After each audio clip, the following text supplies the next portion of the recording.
Whether you're watching your favorite NBA team at the arena, the bar, or hanging at home, grab an ice-cold Michelob Ultra and enjoy every moment of the NBA season. Stock up today and watch your team drop buckets with a bucket full of ice-cold Ultra. Michelob Ultra. Superior light beer. Enjoy responsibly. Copyright 2026 Anheuser-Busch. Michelob Ultra. Registered light beer. St. Louis, Missouri. Must be 21 plus to order alcohol. Alcohol available only in select markets. LinkedIn is pretty amazing at helping you grow your small business. We cannot stop your new clients from emailing you at 3 a.m. We can help you sell, market, and hire in one place. We cannot help you be in 3 places at once. And while we can't help you organize your calendar, LinkedIn can help you land more clients so you have a calendar to organize. Grow your small business on LinkedIn. Learn more at linkedin.com/smallbusiness. Study and play come together on a Windows 11 PC. And for a limited time, college students get the best of both worlds. Get the Unreal College Deal. Everything you need to study and play with select Windows 11 PCs. Eligible students get a year of Microsoft 365 Premium and a year of Xbox Game Pass Ultimate with a custom color Xbox wireless controller. Learn more at windows.com/student offer. While supplies last. Ends June 30th. Terms at aka.ms/collegepc.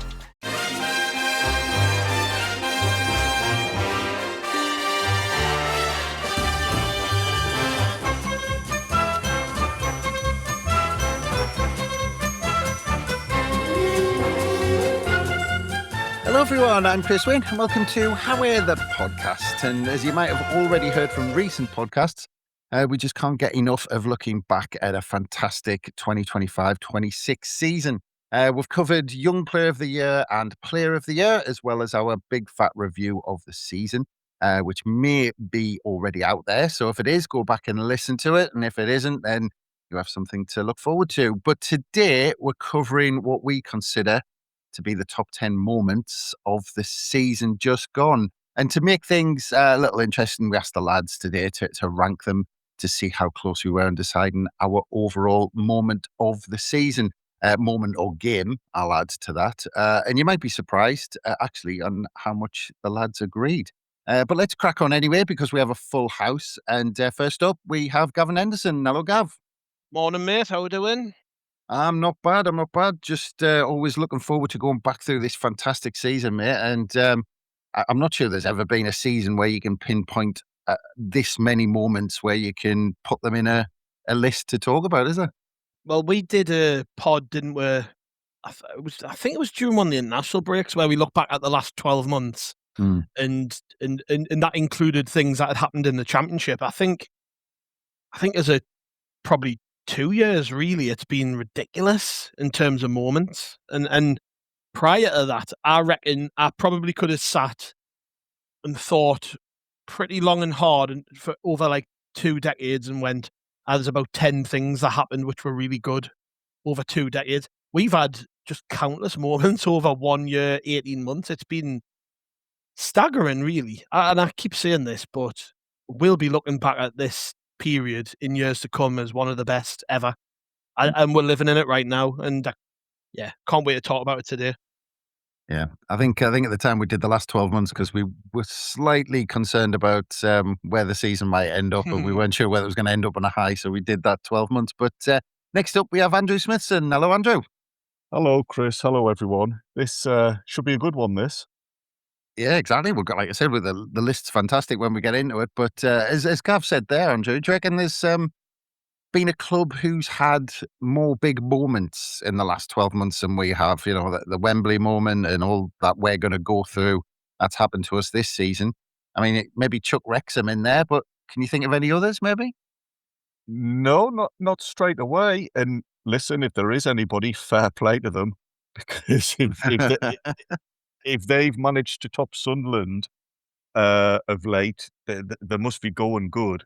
I think this is our joint highest finish since 1955, and we're now picking out the highlights of that season. So yeah, they're going to be pretty good if they're ranking high. And I mean, is it fair to say this is our best post-war season? Oh, certainly at the stadium. But Gav, I think so. I think you could probably people will point to the certainly the first season under Reid back in the Premier League when we finished 7th. But to me, this has had more moments, and that's up for debate as well. That was a great season, and the following one was a great season. But in terms of moments, maybe it's recency bias. I don't know, but I just don't think we've had a better 12 months in my life. Yeah, there's Gav already planning the next pod to talk about the next debate pod. But and last but certainly not least, we have Jonny Hawley. Hello, mate. Hello, Chris. Hello, everyone. Extremely excited to talk about this. As the others have said, it's been a hell of a period, and now we get to just gush over it and wax lyrical about Sunderland. So, let's get going. Yeah. We've already got Peter Reid potentially getting in touch to tell us he got 3 points more than what Register Press got. If we're doing corrections as well, I hate to say it, but if we're talking about people who've had a better 12 months, Crystal Palace did win their first ever trophy, then the Community Shield, then a European Cup. Probably is them, but to flip side it and be positive again, you never know, 12 months' time, first European trophy, could be us. Well, I'll tell you what, I was saying this the other day, but with the Premier League wages and the way people on the continent talk about how much of an advantage the Premier League sides have got, when the odds come out for that Europa League, after the window finishes and closes, it'll be interesting to see where we are. Yeah, there'll be some pessimistic Sunderland fans in for a big shock when they see those odds come out, I think. A lot of people still look at it and go, oh, Juventus, oh, AC Milan, or whoever. Like, whoa. It's not necessarily the case these days, especially not in the bookies' eyes. Well, I'm looking forward to all those Sunderland fans' faces who go along to the bookies to take a fiver on Sunderland win the Europa League, thinking they'll get 50 to 1. And the bookies go, it's evens, mate. They go, you what? I thought I was going to have a cheeky, punt on it, and I was going to get loads back. But anyway, let's crack on. And well, as I said, kind of in terms of being the top 10, we're going to shamelessly steal the BBC Match of the Day top 10 format once again as a vehicle to be able to talk about these fantastic moments. So anyone not familiar, we picked a subject to rank, which in this case, of course, is the top 10 moments or games during the 2025-26 season.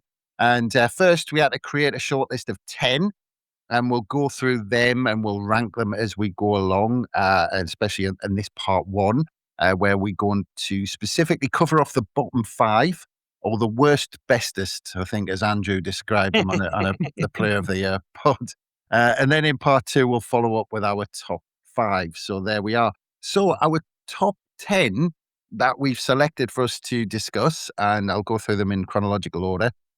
We've got the day that Granit Xhaka signed for Sunderland as our first one. Then we've got the opening day season against West Ham at the Stadium of Light.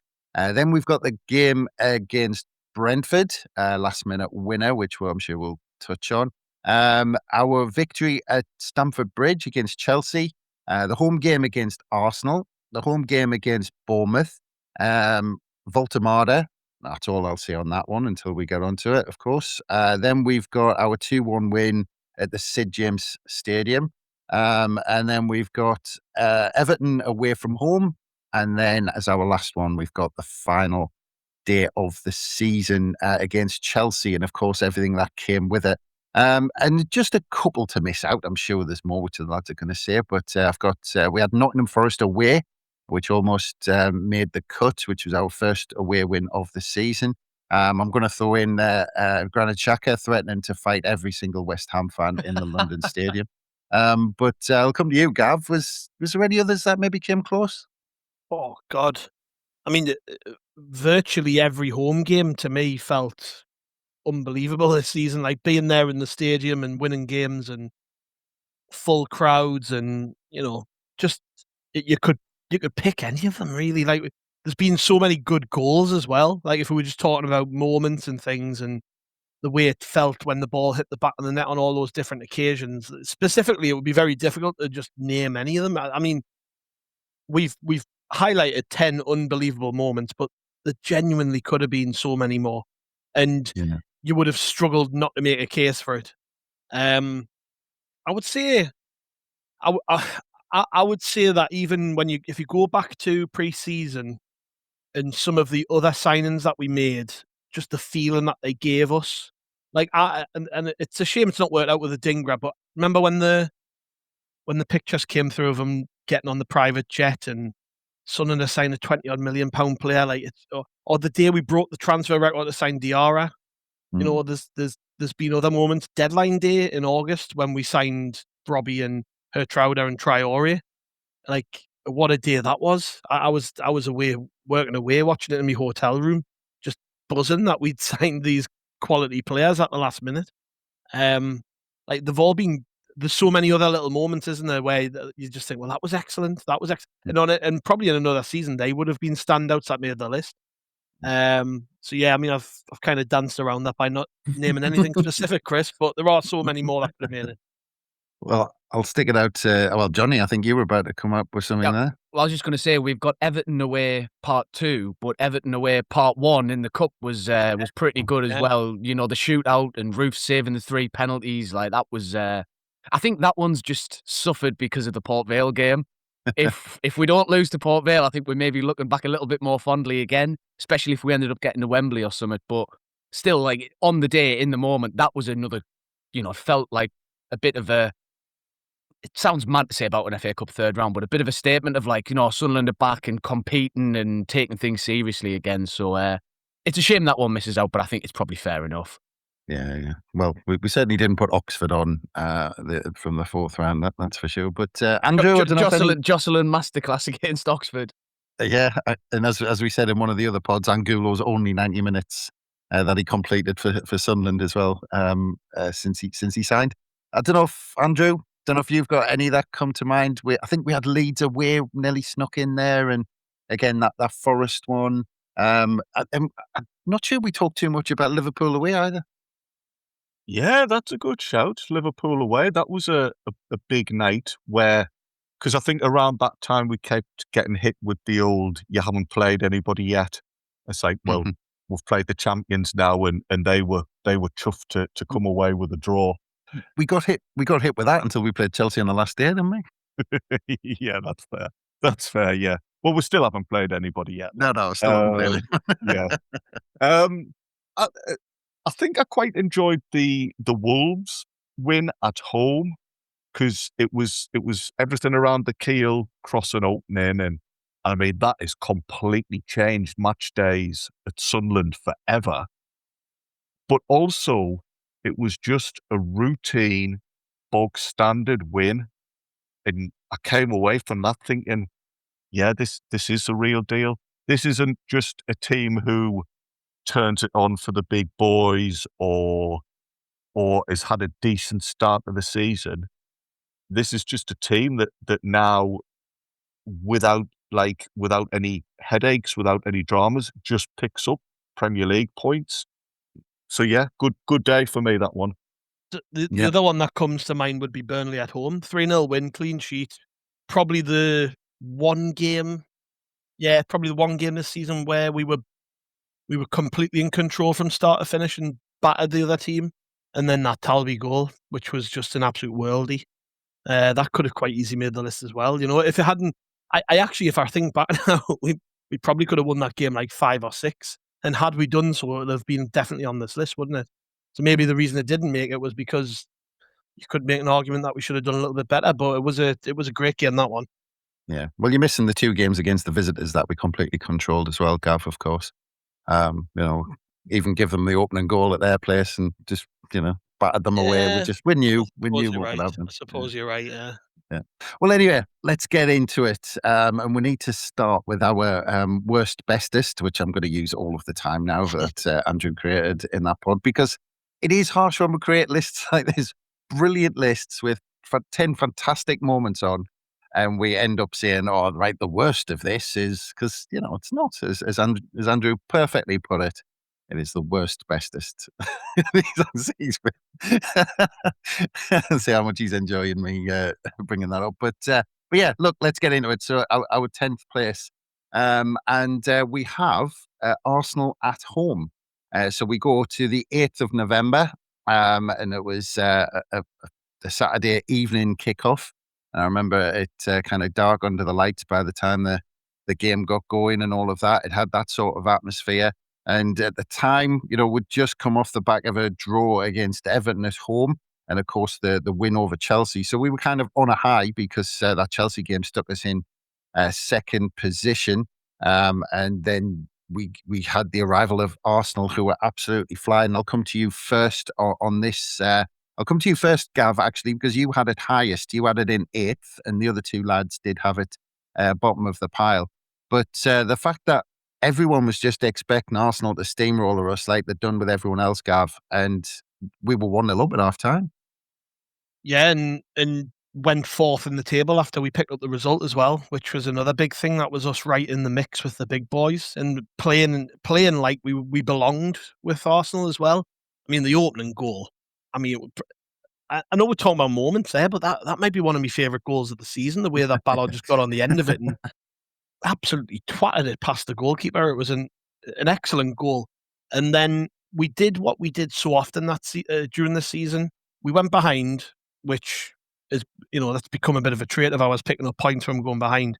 But it was against a quality team, and there were good goals as well that we conceded. Like, you weren't sat there. With all goals, there are bits of it where you can sit and go, well, we should have done this better, we should have done that better. But I mean, the Trossard one in particular was just a fantastic goal. And our heads never went down. We just cracked on and got on with it. And then the equaliser comes, and it was Robbie at his best, wasn't it? I couldn't help but watch Gabriel in the Champions League final, and obviously what subsequently happened, he misses the penalty and stuff, and think, I wonder if he ever recovered from that night against Brian Robbie, because he just tossed him about like he was a ragdoll and kind of nudged him out the way, and it's a lovely finish. Like he doesn't. There's an element of luck involved because the way that he kind of uses the outside of his boot to swing it over the goalkeeper, but it's just one of them. It's instinctive and it's good forward play, and that was arguably the first real hint that we got of what was to come with Robbie. I mean, there was the moment in the Chelsea game as well, which we'll probably come on to, but this was like him as his own man, as a striker, finishing a goal off, and I remember just coming away being absolutely buzzing with that one. And it was only a draw. Like when before we started there, we were reeling off wins that we had that we felt could have made the list. This was a draw, but it was a draw against the team who went on to win the league, and we're a kick away from winning a Champions League final. And if anything, it highlights just how good we are, really, and how good we've been all across the season. This was a really, really pleasing game, this one. Yeah. I mean, Jonny, I was going back through my notes on this, and I was looking at my notes at half time, and it's just saying what a performance, feels like Chelsea away. I'm saying that Ronaldo, Lafayette, absolutely fantastic. And we're keeping them at arm's length, and they didn't have anything. And it was like this at the time because we turned out against Arsenal with that 5 at the back that we started against Chelsea at Stamford Bridge. But Arsenal in that second half, they had to do all of almost the dirty tricks, didn't they? I remember, just to get back in the game against us, because actually I thought, even, in terms of keeping them at arm's length and taking the lead, we were the better side in that first half. Absolutely. This game for me really felt like a bit of a vindication almost of like childhood me and my opinions on football, because I remember every time we used to play, and it was always Arsenal, because under Wenger they were always like the big team who played the nice football and passed it around you, and they would be able to play you off the park. And we'd even when we were under decent, well, I was going to say decent managers, then say Steve Bruce, so I'll rephrase. Even when we had decent seasons in that last stint in the Prem, we'd rock up to places like the Emirates, and we would just let them play. We'd sit off, and we'd be in 2 banks of 4, and we'd be on the edge of our own box, and they would just be knocking it round us, and we'd be chasing our tails and chasing shadows, and we'd get beat 2 or 3-0 or 4-0 or whatever. Never in the game at all. And every time I'd watch it, just doing me nut, going, just get at them. You know what I mean? They hate it up them. They absolutely cannot stand when you go there and play them like you're their equals. And that's everything that we did do in this game against Jones. I know. I'm just auditioning for Mike Bassett, England manager remake. But everything that we used to do wrong, I think, is what we did exactly right in this game, and I was so proud watching it because, as you say, Chris, you're coming away from it thinking things like we matched them. They had to resort to the dark arts, and as Gav said, some really good goals to be able to get anything past us because we went into it competitively and aggressively, and we turned up and backed ourselves to play them at their own game, basically, because this Arsenal's a very physical and combative team themselves. So to see us not only be brave and take that approach, but carry it off so well and execute brilliantly in the game. And Gav's already mentioned the Ballard goal, that was fantastic. I thought just by and large through the game, we gave more than as good as we got. And so, yeah, to see that as the newly promoted team, after watching us completely fail at it for 10 seasons last time in the Premier League, to nail it basically so early on was just incredibly pleasing. I thought we were full value for the result.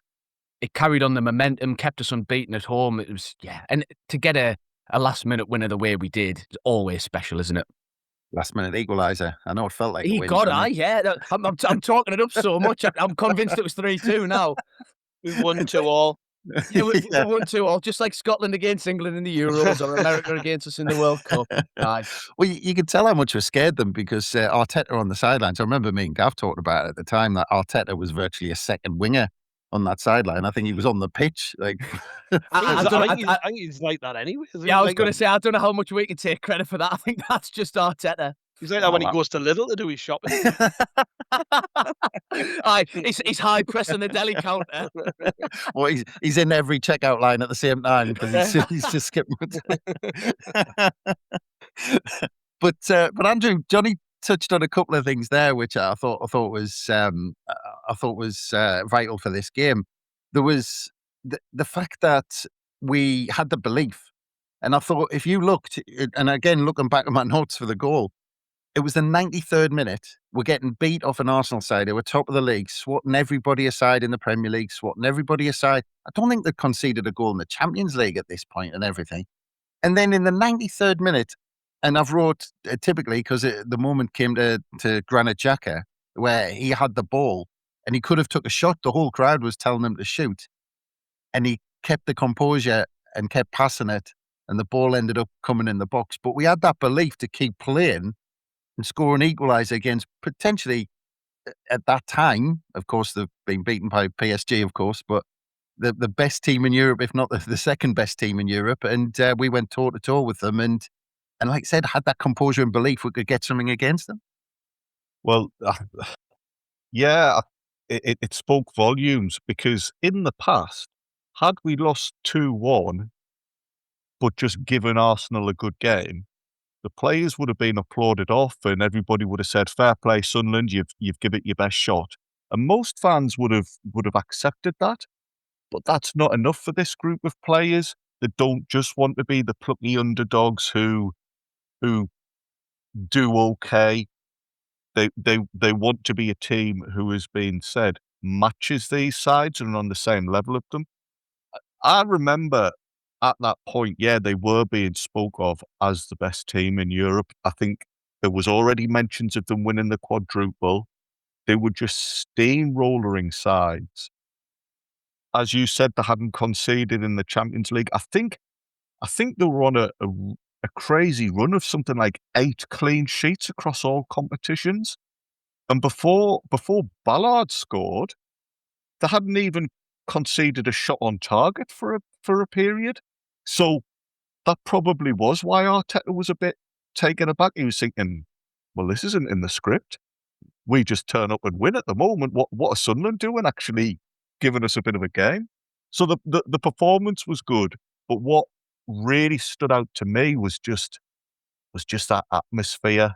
I think, like you said, Chris, it was a Saturday tea time, and it was a bit dark. And in my mind, I now feel as if it was ever so slightly misty.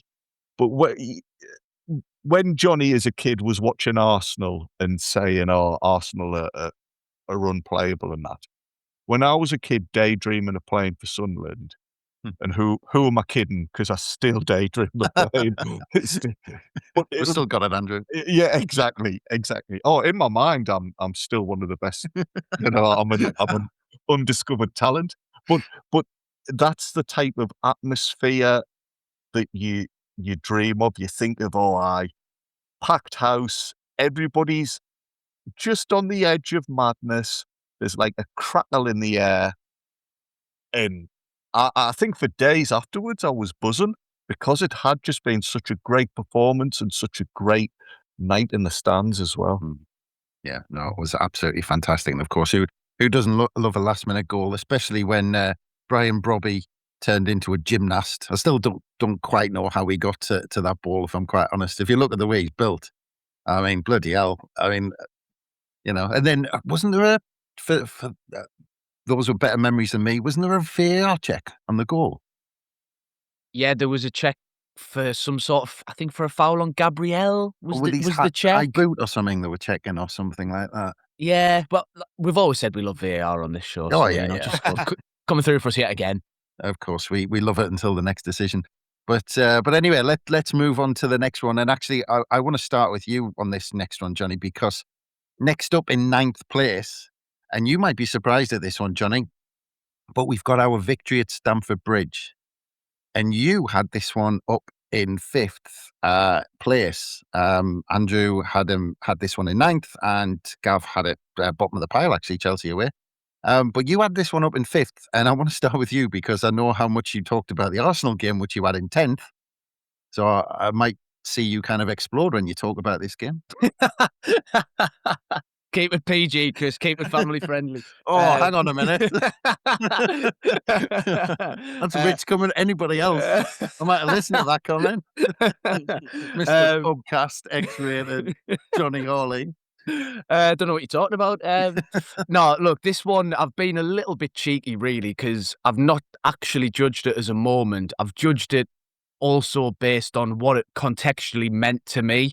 So I've said this a few times on different pods, actually, this season, particularly towards the end of the season. That day was the day I just went, we're definitely safe. Like, we are not just safe, but like, we're going to be absolutely fine this season. We're not going to be involved in a relegation battle. We are going to be A-OK because, it was, what was it? Our second away win of the season, I think, after Forest. So, obviously breaking the duck away from home's a big moment. Following it up against, the world champions, as much as people don't love that tournament. That was, and again, I've said this a few times. It wasn't Liam Rossini's Chelsea. This was still Maresca's Chelsea. They were club world champions. They've won silverware under him. They were a settled team at the time. Now, obviously, they've gone on to have a terrible season in the end, but that wasn't the case when we played them. So, for us to rock up and not just get a result, but to win the game, to get that second away win, to beat a big team, and to get in a last-minute winner, that Brobby holding the ball up for 7 seconds or whatever, the most awful defending. But it was a huge moment for Talby as well. I think that'll have done his confidence the world of good and really helped him to be able to kick on more in the season. Yeah, I think for what it represented as a whole in terms of, it showed me where we were as a club. And that's why I've put it so high. But on the flip side, I can understand why people have put it a bit low, because I do think there were probably games that felt better in the moment on the day, as we won them or whatever. But for me, that was a really meaningful one because it, along with many other things, it kind of signified that not just that we're back, but we properly mean business. So that's why I put it so high. And, a last-minute winner away at Stamford Bridge doesn't come along too often, so you've got to treasure them when they do. Yeah, absolutely. I'm going to come to you, Andrew, next on this because you had it in 9th place. But I think it was the first time we'd seen really this season. We'd seen him tinker with things against Aston Villa a little bit when we had Ronaldo was sent off. Manchester United, he did it after the fact when we went behind, but he started this game at Stamford Bridge with a back five, and he clearly went with a plan. And I think we've talked on other pods about Maresca being surprised at Regis Lebris kind of changing his shape at this one. But it again, going off previous experience, I remember the likes of Thierry Henry scoring at Highbury or whoever at Old Trafford or whoever it was back in the day at Chelsea scoring. And Garnacho scored after 4 minutes in this game. And I just went back to my younger days where I just thought, right, that's it, game over. But apparently not with the Sunderland side. I think we're going to say this a lot of times throughout this season, though. Past versions of Sunderland, would have folded. As you say, we went 1-0 down early. You could have very easily seen that being a 2-0 or a 3-0 loss, a routine home win, and the Sunderland fans just kind of go, oh, well, we weren't expecting anything. More important games to come. As long as we beat the teams around us, that's all that matters. We can afford to lose to Chelsea. But our expectations and understanding was starting to change so that now we can go into any game and think, hey, we've got a chance here. And that time of the season, we were still learning because Lebris was a new manager to the Premier League. It was a completely new group of players he was using, many of whom hadn't played in the Premier League. But there was always an obstacle, and we always came over it. So like you say, it was the first time he was trying out new tactics. I think it was forced on him because of injury to Aldrete. I can't remember now. But just whenever there was a question posed of Sunderland, Lebris reacted to it and had an answer, and we picked up again from where we'd been going beforehand. So I can well understand why Jonny was thinking, oh, well, that's it. We're fine. Everybody was looking at this team and thinking, this isn't a flash in the pan. There's something substantial to this. And as well, the fact that it was our second away win, and it was only, when was that? Was that October type of time? It was the 25th of October. Yeah. I mean, we've had seasons in the Premier League where 2 away wins for the whole year has been good. So that was another question. I think everybody expected our Stadium of Light form to be decent, and that was going to be the key to us staying up. So to see Sunderland going away to teams and putting up a good fight and coming away with things was just yet another indication that this is the real deal. So great result. The fact that we equalised so quickly after going 1-0 behind, that was another facet of ours which had shown we'd taken a step forward and we were maturing. And probably for me, this was the harshest one, putting it at 9th, because it could have easily been higher up. And Maresca is an idiot, by the way. You mentioned him saying that, Sunderland never play 5 at the back. We literally played that formation after 20 minutes against Man United earlier that month. So I don't know what the hell he was watching, but thank God. And he's getting the Man City job. Yeah. I think they might not be favourites for the title next season. But, I'm just glad they've missed Regis Lebris off their shortlist, to be honest. But Gav, just to bring you in on it, because it wasn't a set thing, because, again, we've been talking about our away form up to that point. Lost at Burnley, really good point at Palace, fantastic win, but we had to grind it out at Nottingham Forest. Then there was a performance against Manchester United that was a bit confusing, because Manchester United, it was quite easy for them to take the lead, but then after a few tweaks, we looked the better side. So when it came around to going to Chelsea, Gav, everyone, it was a bit uncertain about what we were doing away from home. But when you look at this game, Chelsea had something like 70% possession and didn't really look like scoring after they opened the scoring against us, and we just kept it tight and knew the chance would come. And as we found out later, Granit Xhaka told the rest of the team before kickoff that they were going to win it.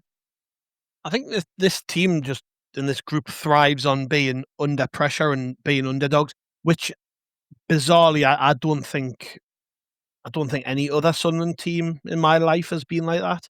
Certainly not consistently, anyways. Like every time, even when you think about some of the stuff we're going to come on to talking about, where like fans are lining the streets with flares and things. Like there are teams who have been intimidated by that. Spurs this season, their fans said, we're going to do that to get the players up for home games, and it had the adverse effect. And they were like crumbling under the pressure of it. Whereas with us, it's almost like, oh, you're the big dog, are you? Well, we're going to come in your backyard and we're going to try and take over. We're not under any sort of stress whatsoever. We'll come and take you on. And I think this was one of the big occasions during the season where that was the case, where we were just not overawed by the fact that this was the team who've just won the Club World Cup and, certainly in the last 20 years, one of the most successful teams in England. We weren't bothered. It was like, and going behind early, it's been a bit of a trait of this team. It's almost something we need to happen to spur us into life. And it was a crap goal to concede, wasn't it? We just kind of switched off at the back. They get in behind. And at that point, you're probably thinking, bloody hell, here we go. This is going to be 2-3, 4-0. And it wasn't. And, by the time we got our chance to take a chance, we did. And I mean, if we're being honest, you would be absolutely fuming as a Chelsea fan, wouldn't you? With the way that they just didn't get anywhere near Brian Brobby or Talby, for that matter, really. It was a very old school Route 1 goal when Gertruda twats it up the pitch and he holds onto it for what felt like 20 seconds before laying Talby off. But hey, that's not our problem. That's their problem. We knew that if we got chances, we would have the opportunity to win the game. And as you mentioned there, Granit Xhaka said it. I think that's been the mentality right throughout, because if you look at a lot of the results, certainly the good results we've picked up, and it's been remarked constantly about Sunderland's XG being low. You don't create many quality chances. But it doesn't seem to matter because we seem to take them when it matters. Ultimately, we got 3 points in that game. I would have had it a lot higher on my list had I actually watched the game live. I was getting married that day, so I'll never forget what happened on the 25th of October, will I? It'll not just be me wedding. Yeah, obviously, yeah. But it probably would have been a lot higher on my list, genuinely, if I'd watched the game live. I did watch it back in full, as if it was kind of, as if I was watching the match, but it's not the same, is it? You all got that buzz off watching us score the last minute. Whenever I had to just hear about it as people were doing the best man speeches. So, yes, it was a good no. Yeah, it was. Reggie's finishes in action as well. Go on, Andrew. You're going to say, do you remember the equaliser? Obviously, Gav doesn't, because he was probably, doing something slightly more. From a long throw, wasn't it? And Isidore scored from close range. Aye, that's what I was going to say. At that point in the season, do you remember our long throws were like this revolutionary tactic? Because nobody could.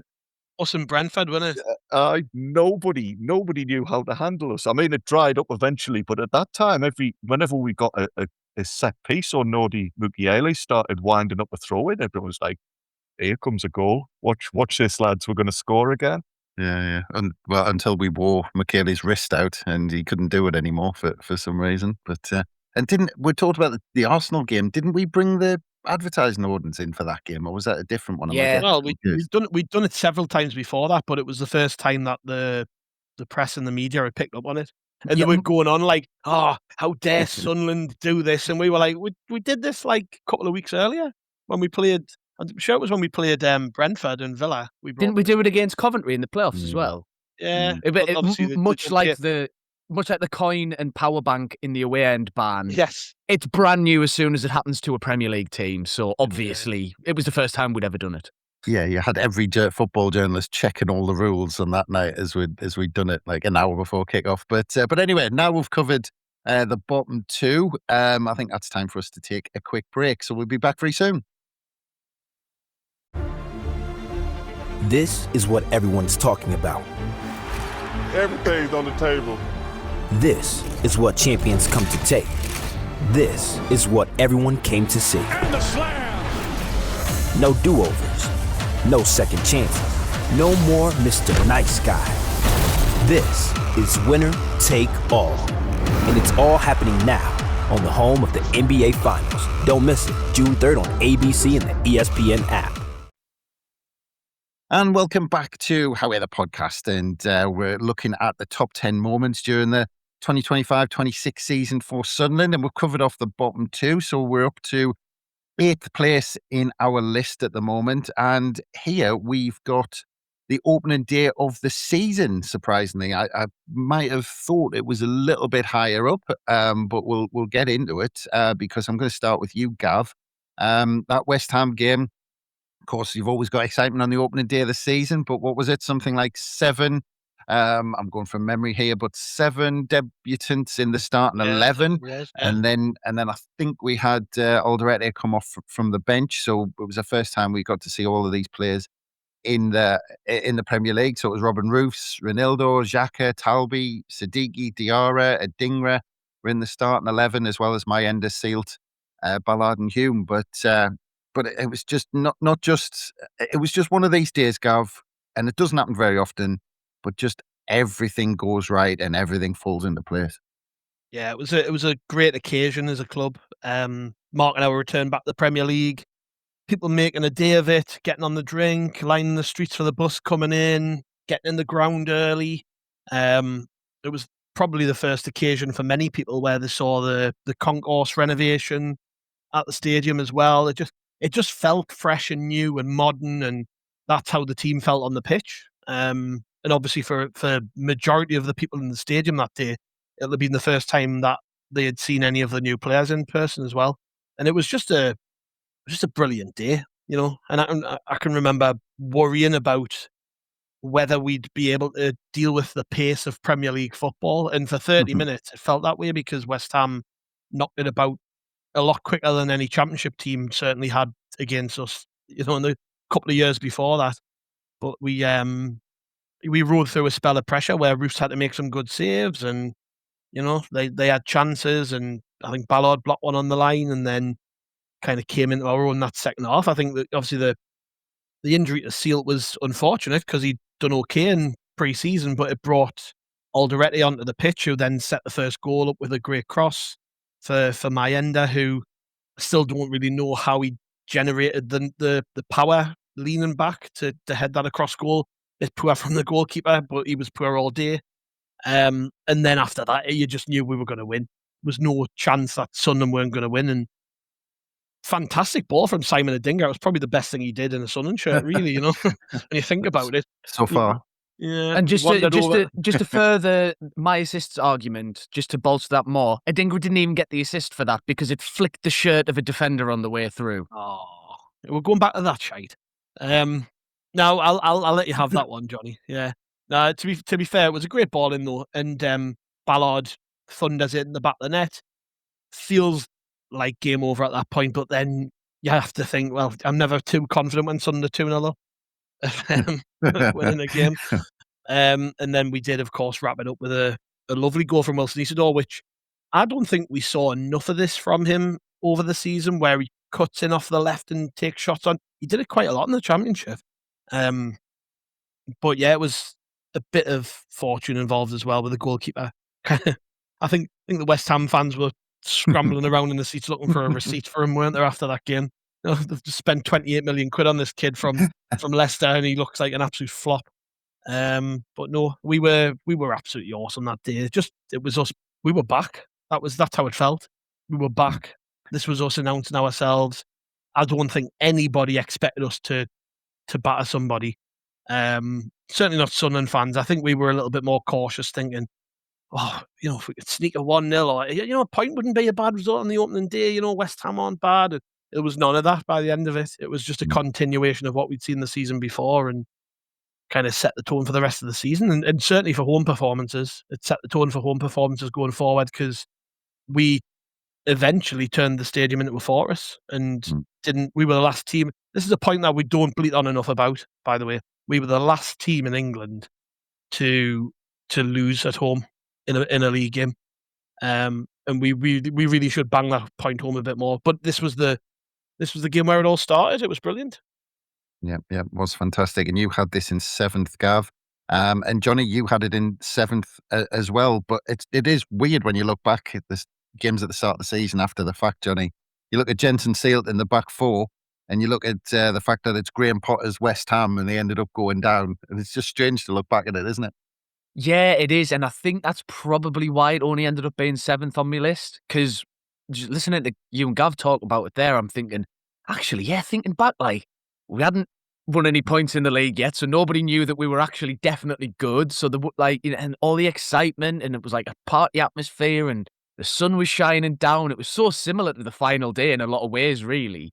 In that, I think everything was set up for us. Like everything about the day was brilliant. The tifo and the atmosphere and the result, obviously, but I just think, like you say, it was a strange game, really, and possibly, am I being harsh saying a little bit of the shine's taken off now that West Ham have gone down, so we know that actually they were pretty shit?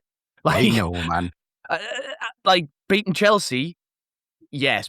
Taking points off the champions, yes. Beating the Mags, yes. Beating a team who finishes 18th, it's not quite as good. Okay, I'll just put it to you though, Jonny. Talking about if you put this as a sliding doors moment, and you say that Graham Potter's needing a bit of momentum going into this season, so are we. If Bowen scores in that first half, West Ham get their tails up, they win 3-0. Where we've just come in the Premier League, we're now just beaten 3-0. The pressure's on then going to Burnley. It potentially has that effect, doesn't it? Where you're saying, oh, the shine's off it, but actually that's the catalyst for everything that happens. Oh yeah, I totally agree with that. I think I've said that myself this season as well. Like, that Jared Bowen chance, when you look back, actually could have had a pretty monumental impact on the way the rest of the season panned out. And Roof's on his debut making that save because the pressure was on him as well, wasn't it? Yeah, absolutely. And obviously, mentioned some of the stuff during the game, Aldrete coming on, and then, what was he, Cruyff turning people outside his own box or whatever, straight away, and knocking in 60-yard balls to set up goals. Like, it was mental. Maybe I've been a little bit harsh on it, but I just think you just look at the rest of the list and you see, we'll get onto them, obviously, but it's no spoiler alert to be like, well, there's a couple of derby wins in there. There's the final day of the season. Like, there's some pretty obvious ones where you go, West Ham was great, but they were better. Yeah, well, there's no spoilers because I read them out at the beginning, Jonny, and everyone heard them. But anyway. Let's pretend I knew that. But Andrew, just quickly to round this off on the West Ham thing, because you had it in 8th, actually. You had it lower than the other two lads. Slightly surprised because I remember us talking about you seeing the symbolism of the day and the fact that you felt we were back on this day. Yeah, it was important, but it was only the start.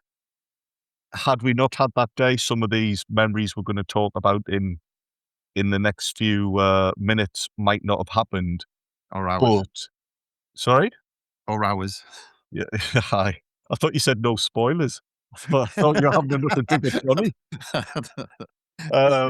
Yeah. Over the next few days, as we talk about these, they probably don't happen had West Ham not panned out how it did. But yeah, sadly, it was a brilliant day, but it's been superseded by the things that came on the back of it. Yes, well, let's get into the next one because in 7th place, and you had this highest, I'm going to start with you, Andrew, you had this up in 5th place. It was our comeback against Brentford on the 30th of August. So it's the end of the first month of the season. In terms of league games, 3rd league game, we've beaten West Ham, we've got beat off Burnley. So at this point, Andrew, the season's on a bit of a knife edge in some ways. And Roofs has already saved a penalty on the hour mark. They get they take the lead with just over 10 minutes to go. And then you start thinking, oh, hang on, if we lose 2 off the bounce here, that West Ham game, do we lose some of that momentum? So it's a big moment, isn't it? I felt it was a big moment, Chris, yeah. And that's why I had it quite high, because the West Ham game, yeah, you could have just written that off as beginner's luck, or, well, West Ham had a bad season the year before. They're expected to be at the bottom. Brentford were bloody good. They were a quality team, and shortly before they went 1-0 up, I was firmly in the camp of, I'd take a point here. This would be a decent result if we keep them out. So that till the end mantra, the fact that we came from behind late on to win, the fact that it built on the West Ham game, just as I said earlier, about the Chelsea away win, every week it seemed as if there was a new question and a new test for Sunderland to have to pass. And that was a big examination we came through to respond well to going behind.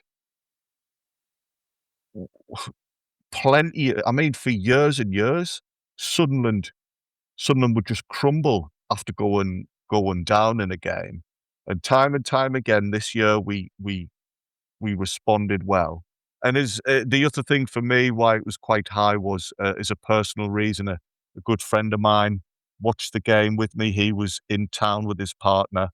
It was a lad I used to travel up and down the country with, watching Sunderland. Went to school together. All we used to do at school was talk about Sunderland. So having him back for the game and showing his partner around, and she loved it.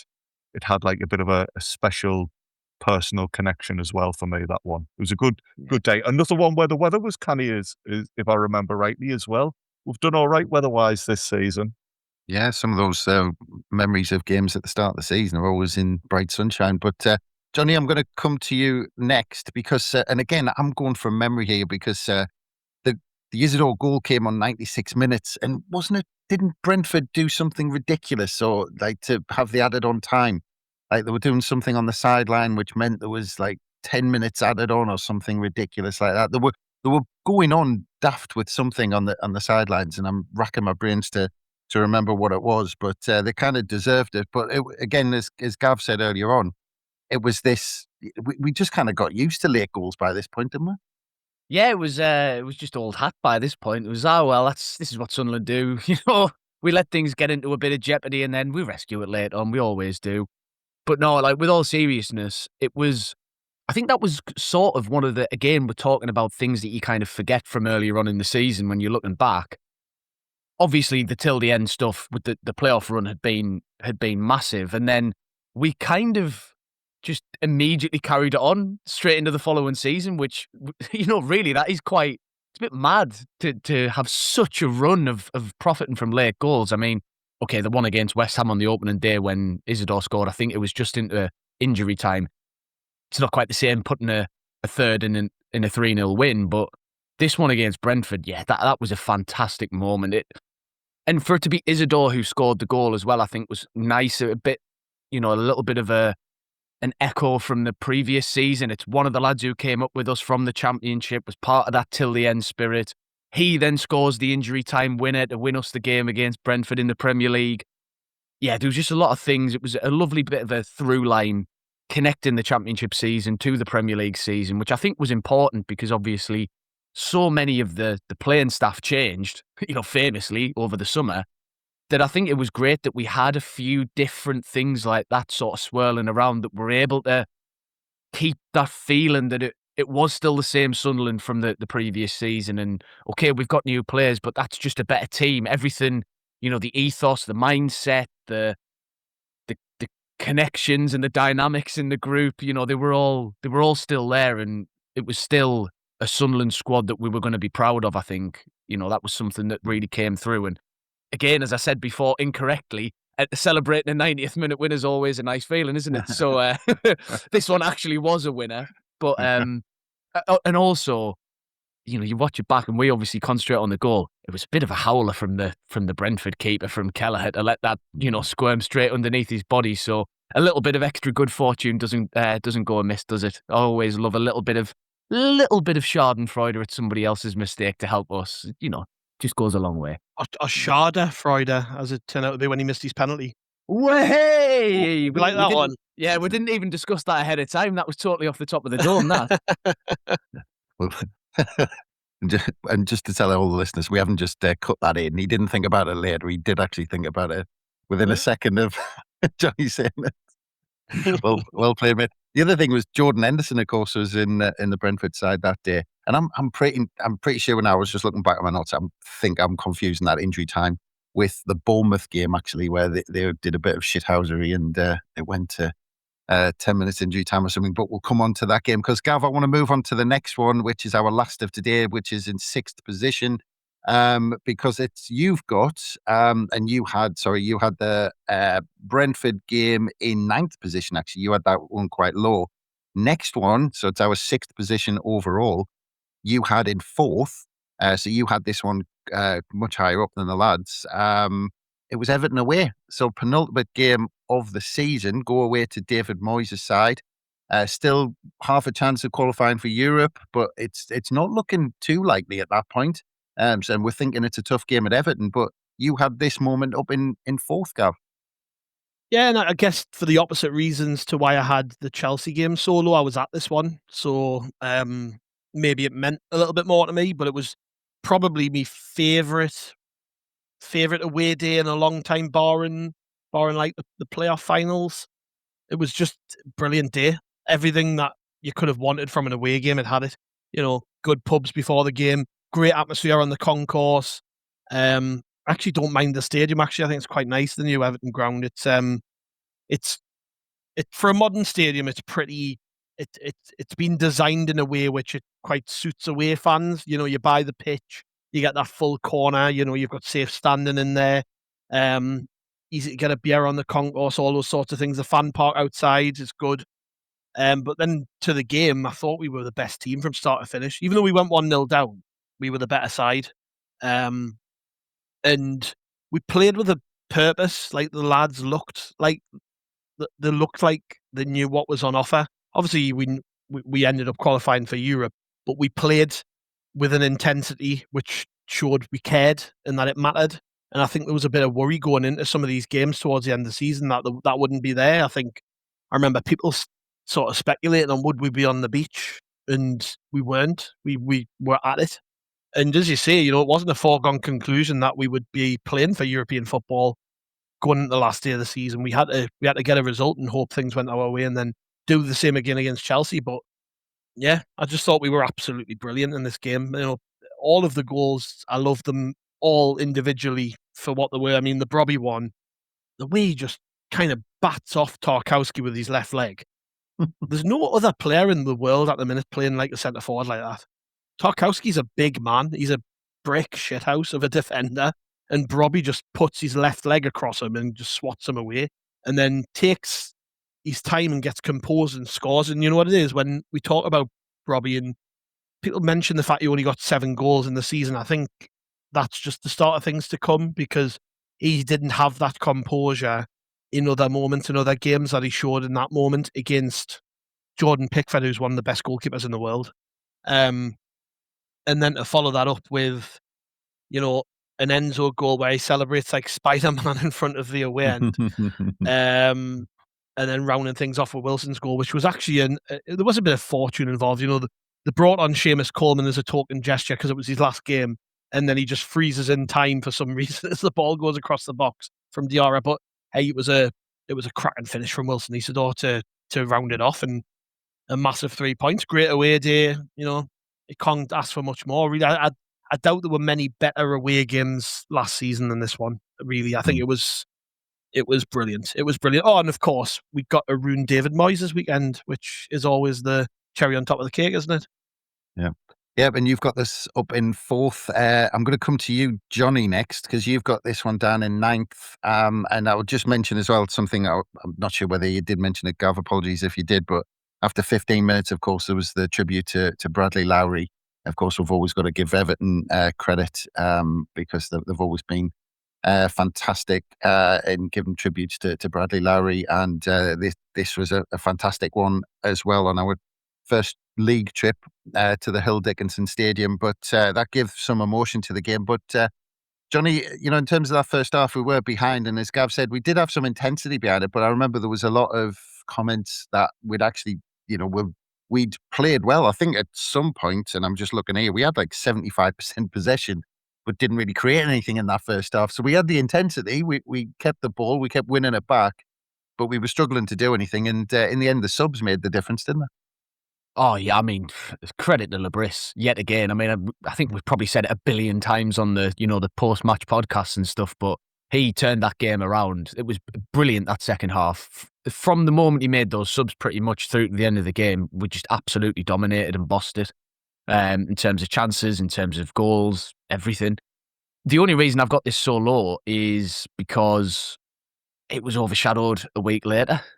This was the game that got us back into European contention, but Then a week later, on a blissfully sunny weekend at home in front of a capacity crowd, other things happened which may have put this one slightly into the rearview mirror a little bit. So, I know comparison's the thief of joy and all that, and that's what's happening here, but it's hard, isn't it, with all of these to separate them from what comes before and after. But yeah, I mean, I think, I totally agree with pretty much everything that Gav was saying. I mean, with everything in this list, we're not talking massive gaps between what comes, 10th and what comes 5th and what comes first, really, because all of these are brilliant moments in a brilliant season. And this was a cracking performance, but yeah, it wasn't. It just came a week too early. That's all. It came a week too early to be any higher in the list, because everything else about it, I think, you've all summed it up really well. It was a great day, a really, really nice end to the game to get that goal for Isidore to cap it off, and the Bradley Lowry tribute was great, and making Moyes sad always makes me incredibly happy. Yeah, it was great. It's just what a crowded field of moments we're choosing from. Yeah. Andrew, I'll give you the last word on this, because this is our 6th place. It's our last one that we're discussing in this part 1. You do have this one in 6th as well, so you called this one correctly in terms of the overall ranking that we have it at. And yeah, it was one of those days that everything came together. And talking about David Moyes as well, he brought on Seamus Coleman for his moment with a couple of minutes to go, and then if you look at the last goal, it's Seamus Coleman completely out of position when Isidore steps up to strike it home. So another David Moyes masterclass for Everton there. Gave us 3 points and blown their chances of Europe. And actually, it looks like, look at the comments from Everton fans online, that this might have been the game where actually they're really starting to ask questions of Moyes. But for us, I mean, we'll always go back, of course, to the last day of the season. But as Gav said, this set it up, didn't it, in terms of European qualification? It did. I think this is quite a significant game for a lot of reasons. Bit harsh on Seamus Coleman, because he's in good company when you think about opposition defenders who've just been ripped apart by Sunderland this season. I mean, it's happened to the best of them. Yeah, any time we get one over David Moyes is always going to be celebrated. And I dread to think what that episode would have been like of the pod, coming up with the top 10 moments of David Moyes' tenure in charge. That would have been a quick one to record. It's getting the shortlist together. It sounds like a nightmare. Just dreadful. He left. Finished. Yeah, the end. I do feel as if it was the day when it went from Europe's a long shot to fast forward 2 hours later when all the games are being played, and suddenly everyone's like, well, hang on, it's on. This is doable. So a lot happened that day. But in terms of the game, why I think it was significant, it was the first time since Swansea away in 2016, I want to say, that we scored 3 goals in the Premier League in one half. And in the earlier parts of the season, there was always this suggestion, wasn't there? Oh, we need to go 2 up front to be a threat. That was often a talking point. And we often felt, yeah, but Premier League promoted teams that do that, who come up and who are open and expansive, they get the plaudits, but then they get beaten and then they get relegated. Whereas Sunderland had gone up, and for a long part of the season, we'd been organised. We weren't just all about a low block, but we made it hard for sides to play against us. But then as the season wore on, and particularly once we got our Premier League place was confirmed, we did start seeing a different side to Sunderland. And in the second half, there was a sense of that. The Mags away, Man United at home, this game, we were starting to create double figures in terms of and I think Enzo Lefebvre said in an interview that preparations for next season had already started, and you could see that. But Sunderland were coming out of the shells. Brobby was becoming more influential. We knew he could come deep and hold the ball and make it stick. But we were adding to that now. We were starting to maximise it. That first goal, when we launch it upfield and the Everton guy slips up and cocks it up.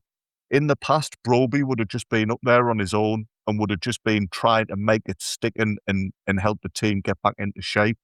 But on this occasion, it falls to Lefay, and his first thought is to look up. Can we move? Can we now put Everton under pressure? So we're maximising Broby's strengths by this point. As Gav says, Tarkowski just bounces off him. And this is all just pointed towards a newer version of Sunderland, and an updated and improved version of Sunderland. And I think it all bodes well for next year. I think we're already seeing, and particularly against Everton, we're seeing the direction of travel and how this team is going to develop. And hopefully this is a sign of things to come. Yeah, well, it was Brian Broby's first goal before the 66th minute, so we might see more earlier goals next season for a start. We'll see how that one goes. But that's it for this part. We've done our bottom five. So just very quickly, we'll go back through the averages of all three of you for our rankings from 10th up to 6th. We've got Arsenal at home in 10th. We've got Chelsea away in 9th. West Ham at home in 8th, Brentford at home in 7th, and we've got Everton away in 6th.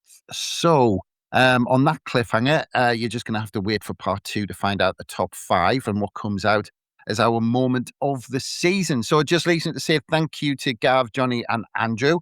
And thanks again, of course, for everyone for listening. We'll be back with part 2 of this, of course. But in the meantime, we'll be here every day on How We're the Podcast, and also go over to Roker Report for your daily fix of the lads. But from us, it's bye for now.